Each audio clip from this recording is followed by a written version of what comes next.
오직 스스로의 힘으로 백만장자가 된 사람들의 52가지 공통점. 안녕하세요. 스윗샌드입니다. 오늘 전해드릴 책은 이 책의 저자 앤 마리 사바스가 직접 백만장자들을 100명 이상 만나서 인터뷰한 내용을 토대로 그들만의 공통점을 발견해서 그 비결을 알려주는 내용입니다. 저자가 이 책을 쓴 이유는 우리는 누구나 부자가 될 수 있다고 알려주고 싶었기 때문이라고 합니다. 이 책은 누구나 다 아는 재벌들의 경제적인 조언 그런 내용이 아니고요. 쉽게 표현하자면 제가 이 표현을 좋아하지는 않지만 굳이 사용하자면 흙수저에서 금수저가 된 사람들, 오직 스스로의 힘으로 자수성가해서 지금은 부동산과 기업 가치를 빼고도 순자산으로 100만 달러 이상, 한화로 하면 11억 이상의 순자산을 가진 사람들이 성공할 수 있었던 습관과 생활 태도에 대해 배울 수 있는 책입니다. 백만장자라는 표현이 영어로는 밀리어네어라고 하잖아요. 그게 미국에서는 흔히 쓰이지만 저는 여기서 조금 더 이해하기 쉽도록 자수성가한 부자라고 변경해서 사용해 볼게요. 이 인터뷰에 응했던 자수성가한 부자들은 대부분 중산층이거나 또는 중하층 이하 가정 출신이고요. 고등학교를 졸업하지 못한 사람들도 있었습니다. 그렇다면 이런 사람들이 어떻게 부자가 될 수 있었을까요? 52가지 성공 비결 중에 저는 간략하게 몇 가지만 소개해 드릴게요. 첫 번째, 순간의 만족감을 대하는 백만장자들의 태도. 가장 먼저 첫 번째 장에 나오는 순간의 만족감을 대처하는 부분에 대해서 이야기해 볼게요. 부자와 평범한 사람들은 구매 결정을 내릴 때 그 기준이 다른데요. 평범한 사람들 또는 가난한 사람들은 즉각적인 만족을 충족시키기 위해 정서적 욕구를 토대로 구매 결정을 내린다고 합니다. 그래서 필요가 아닌 욕구 충족을 위해서 소득의 90%를 다음과 같은 항목에 모두 지출한다고 합니다. 고급 자동차 할부금, 내 소득 수준보다 높은 수준의 아파트의 대출금 또는 월세, 잦은 외식과 배달 음식, 비싼 헬스장이나 운동 회원권, 기분 전환 또는 업무 스트레스에 대한 보상 심리의 쇼핑, 스트레스 해소를 위한 분기별 휴가. 여기에 해당되시나요? 저 같은 경우는 거의 모든 항목에 해당이 되는 것 같습니다. 그와 반대로 자수성가한 부자들은 장기적인 목표를 위해 자신의 정서적 욕구 충족은 미루고 다음과 같은 생활을 한다고 합니다. 중고차 또는 지인에게 헐값에 받은 차를 타고 아파트를 큰 대출 없이 구입할 때까지 부모님 집에 머물면서 저축을 한다고 합니다. 이건 우리나라에서 많은 분들이 이미 실천하고 계신 것 같아요. 친정이나 시댁에 얹혀 살면서 새 아파트 분양하면 청약을 노린다거나 저축을 많이 해서 나중에 집을 매매하는 방식으로요. 그리고 자수성가한 부자들은 자신의 목표를 이룰 때까지 아파트 월세 내기가 부담스러워서 3명 정도가 같이 살았다고 해요. 이거는 해외에서는 굉장히 흔한 방법이죠. 월세가 200만 원에서 300만 원씩 되니까 3명이 같이 집을 쉐어하면서 렌트비 부담을 줄이는 겁니다. 실제로 우리나라 유학생들도 캐나다 어학연수 같은 데 가면 월세 부담을 줄이기 위해서 원베드룸 플러스 된 아파트에 5명이나 같이 산다는 얘기도 들었어요. 거실에 2명, 방에 2명, 대내 1명 이렇게 생활한다고 하더라고요. 그러면 월세를 5분의 1만 내도 되니까 나머지 80%는 절약을 하거나 저축할 수 있는 부분이 되겠죠. 그리고 또 자수성가한 부자들이 돈을 모으기 위해서 여행은 분기별로 가지 않고 1년에 딱 한 번만 휴가를 가는 걸로 계획을 세우고 외식이나 배달 음식 주문을 좀 줄이고 집에서 만들어 먹으면서 저축할 돈을 모은다고 하는데요. 외국은 외식비가 한국보다 훨씬 비싸고 거기에 텍스도 내야 되고 팁까지 내야 되면 외식비가 훨씬 많이 들긴 해요. 근데 한국에서는 외식비가 저렴한 편이라 이거는 각자의 상황에 맞게 판단하시면 좋을 것 같아요. 외국과 반대로 한국은 마트에서 장 보는 비용이 꽤 많이 드는 편이기 때문에 예를 들어서 1인 가구나 맞벌이 부부 같은 경우는 차라리 사 먹는 게 더 이익일 수도 있기 때문에 이건 각자의 상황에 맞게 저축할 수 있는 부분을 염두에 두시고 실천하시면 될 것 같습니다. 어쨌든 자수성가로 부자가 되려면 미래를 위해서 당장의 감정적인 소비 욕구는 참아야 할 것 같습니다. 그리고 자수성가한 부자들의 공통적인 성공 비결 중 7번째 비결은 자신의 목표를 분명히 하고 그걸 글로 쓰고 자주 들여다보면서 목표 달성에 계속 집중하는 겁니다. 1979년 하버드 MBA 과정 학생들을 대상으로 한 유명한 실험이 있는데요. 자신의 장래 목표를 명확하게 글로 쓰고 그 달성 계획을 수립했는지 질문을 했더니 응답자 중에 84%는 목표가 없었고 13%는 목표는 있는데 글로 쓰지는 않았고 3%만 목표를 글로도 적어두고 그걸 달성하려고 노력하고 있었다고 하는데요. 10년 뒤에 이 하버드 MBA 졸업생들이 어떻게 살아가고 있는지 조사를 해봤더니 글로 쓰지는 않았지만 목표를 가지고 있었던 13%는 목표가 없다고 했었던 84%의 동기들보다 평균 2배 이상의 수입을 벌고 있었다고 합니다.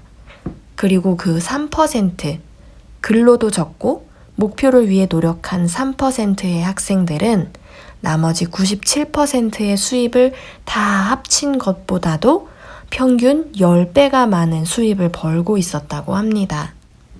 전부 다 굉장히 유능했던 하버드 MBA 졸업생들이었지만 목표가 있느냐 없느냐에 따라서 10년 뒤의 삶이 이렇게 달라질 수 있는 겁니다. 오늘 당장 나의 목표를 한번 적어보세요.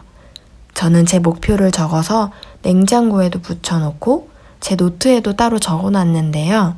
10년 뒤 또는 20년 뒤에 제 노후를 한번 기대해 보겠습니다.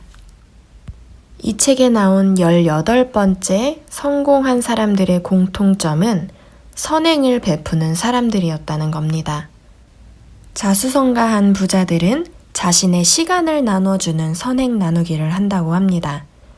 다른 사람의 삶을 풍성하게 해줄 때 그들 자신의 삶이 더 풍성해지는 추가적인 보상도 있다고 해요. 세상은 자연의 법칙으로 돌아갑니다. 뿌린 대로 거두게 되어 있습니다. 아무 대가를 기대하지 말고 꾸준히 선행의 씨앗을 뿌려야 합니다. 다른 사람을 배려하고 양보하고 칭찬하는 것부터 시작해 보세요. 부자가 된 사람들의 공통점 24번째, second best. 여러분은 예상치 못한 어떤 안 좋은 일이 생겼을 때 부정적인 반응을 보이시나요? 아니면 저 속에서도 분명히 좋은 일이 있을 거야, 이렇게 생각하시나요? 자수성가한 부자들의 공통적인 특성은 어떤 상황에서도 항상 긍정적인 자세를 유지한다는 겁니다. 긍정적인 사람은 자신에게 닥친 상황에 침울해하기보다는 어떻게 대처할 수 있을지 해결책을 고민한다고 합니다. 이거를 문제로 받아들이지 않고 해결거리로 인식하는 겁니다. 이 책에 나온 자수성가한 백만장자 스티브 험블에게 긍정적인 태도가 어떻게 인생을 변화시켰는지 물었더니 이렇게 대답을 했습니다. 상황이 좋을 때는 긍정적인 태도를 유지하는 일이 쉽더군요. 하지만 긍정적인 태도가 가장 절실했을 때는 상황이 매우 힘든 때입니다. 그때도 역시 긍정적일 수가 있는지 그게 문제죠. 부정적인 상황에 직면하면 상황을 원망하지 말고 그 안에서 밝은 면을 보려고 노력하고 그 상황에서 배울 점을 한번 찾아보세요. 내가 해결할 수 있는 작은 단계부터 한번 실천해 보면 좋을 것 같습니다. 자수성가로 부자가 된 사람들의 36번째 공통점. 단순한 생활이 가져오는 삶의 만족감들. 소유한 물건만 보면 부자인 사람들이 많다는데요. 여러분도 부자이신가요? 사람들은 물건을 쉽게 버리지 못하는 이유가 박탈에 대한 두려움이라고 합니다. 저는 반대로 물건을 너무 잘 버리는 성향이 있는데요. 남편이 집에 아무것도 안 둘 거냐면서 우리는 이제 빈집에서 살 거냐면서 제가 버릴 때마다 그만 좀 버리라고 잔소리를 많이 했었어요. 근데 자수성가한 부자들의 대부분은 물건에 매달리지 않고 미니멀리스트의 특성을 가지고 있다고 합니다. 적을수록 더 좋다, 이런 인식을 갖고 있는데요. 그건 물건뿐만 아니라 내가 뭘 먹을지, 오늘은 어디를 갈지, 이런 결정을 줄이는 것도 포함이 됩니다. 며칠, 몇 년도 가지 않을 사소한 일에 시간을 낭비하지 않는 겁니다. 페이스북 창업자 마크 저커버그, 아니면 워런 버핏, 스티브 잡스나 제프 베조스 같은 많은 재력가들은 옷을 한 종류만 유니폼처럼 입는데요. 경제적 자유, 건강한 관계, 가족과 친구와의 시간, 자기 사업 등 자신이 중요하게 여기는 것에 더 집중하기 위해 자기 생활을 간소화하는 겁니다.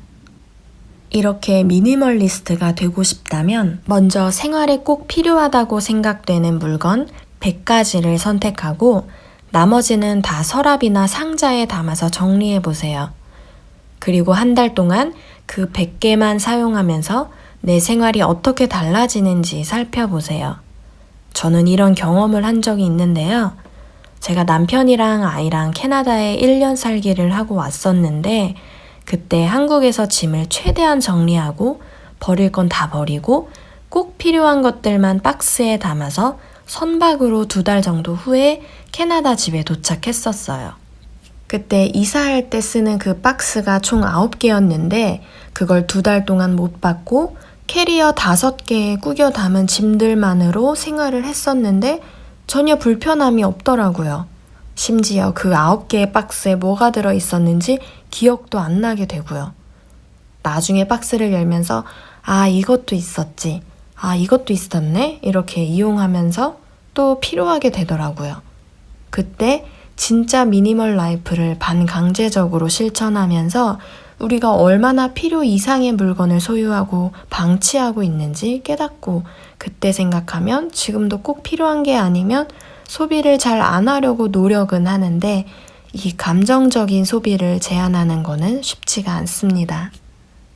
마지막으로 자수성가한 부자들의 52가지 공통점 중에 100번 얘기해도 부족한 성공 비결인 감사함에 대한 이야기를 해드리고 오늘 영상 정리해 볼게요. 물론 이 책에는 부자들의 공통적인 성공 비결들로 선행해라, 시간을 잘 지켜라, 위험을 감수해라, 평생 배워라, 운동해라, 경청해라, 끈기를 가져라 등등 우리가 알면서도 그냥 지나칠 법한 중요한 메시지가 많이 있지만 그중 가장 중요한 항목이 바로 감사하는 마음이 아닐까 하는 생각이 듭니다.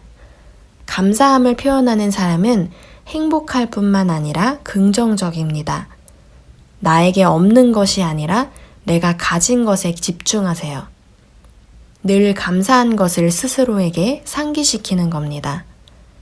세상의 많은 사람들은 부자가 된 사람들을 물질 만능주의자다, 돈만 밝히는 속물이다, 탐욕스러울 거다, 이렇게 오해를 하고 선입견을 가지면서 그들이 이루어낸 부의 내면을 가득 채운 삶의 태도에 대해서는 관심이 없습니다. 대부분의 사람들은 부정적인 상황에서 긍정적인 면을 보지 못하는데 자수성가한 부자들은 그 반대로 스스로를 변화시켜 온 사람들입니다.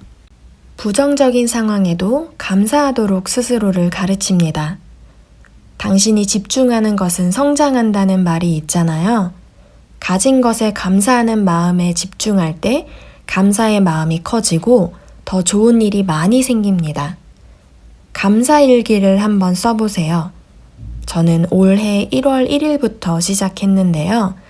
이걸 머릿속으로 생각만 하는 것과 직접 일기처럼 매일 5가지 감사했던 일을 리스트로 적는 것과는 삶이 완전히 달라질 겁니다. 감사한 일, 감사한 상황, 고마운 사람, 물건, 뭐든지 적어보세요. 처음엔 5개가 너무 많게 느껴지지만 제가 지금 100일 정도 적다 보니까 감사할 일이 너무 많아서 그 중에 골라 적게 되는 상황이 됐더라고요. 무엇보다 감사하다는 생각이 들다 보니까 자연스럽게 행복한 감정이 계속 제 안에 차오르는 게 느껴져서 그것도 좋고요. 이건 지극히 저의 개인적인 내용이지만 저는 무슨 일이 잘 안 될 때 저의 팔자 탓을 잘하고 남들과 비교하던 버릇이 있었는데 이렇게 감사일기를 쓰면서 온전히 나라는 존재에만 집중할 수 있게 됐어요. 다른 사람과 비교하는 것 자체가 마치 사과랑 오렌지가 똑같을 수가 없는데 2개를 비교하는 것처럼 그렇게 와닿더라고요. 그리고 제가 매일 저녁마다 5분씩 시간 내서 감사일기 적는 모습을 보면서 저희 딸이 똑같이 감사일기를 쓰더라고요. 그런 모습을 보면서 제가 아이한테 좋은 영향을 미치고 있구나 그런 생각이 들어서 더 좋았던 것 같습니다. 여러분도 한번 아무 공책이나 수첩에 하루에 3개에서 5개 정도 감사했던 일이나 감사했던 사람에 대해서 적어보세요. 내가 지금 처해 있는 상황에 감사하는 것도 괜찮습니다. 저는 오늘 이렇게 제 영상을 들어주는 사람들이 있어서 감사하다는 내용을 적을 거예요. 오늘도 제 영상 끝까지 봐주셔서 감사하고요. 좋아요 버튼 부탁드릴게요. 감사합니다.